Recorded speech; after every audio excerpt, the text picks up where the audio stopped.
আজ সকাল সকাল ছেলের আবদার, মা আজকে কিন্তু আমাকে স্কুলে টিফিনে চাউমিন করে দিতে হবে। আমি বললাম, বাবা এত তাড়াতাড়ি তোমাকে কি করে চাউমিন করে দেবো? তবুও ভাবলাম ওই ছেলের আবদার রাখার জন্য ঝটপট কিন্তু দুটো ডিম ফেটিয়ে একটু পেঁয়াজ কুচিয়ে ওকে কিন্তু যতটা তাড়াতাড়ি করা যায় একটু চাউমিন ওকে রেডি করে দিলাম। ছেলের বাবা কখনো আমার কাছে আবদার করেনি জানো, আজ কিন্তু আমাকে এটা রেডি করে দিতে হবে, কিন্তু নিজেরটার থেকে মুখ ঘুরিয়ে থাকা যায়নি।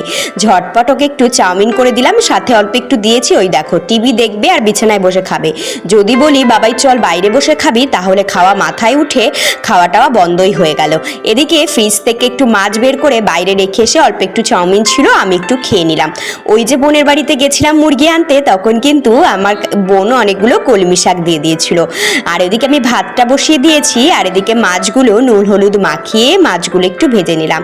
বোনের বাড়িতে গেলে মাইমা কোথা থেকে কি দেবে খুঁজে পায় না জানো, অনেকগুলো কুমড়ো ফুল তাও দিয়ে দিয়েছে।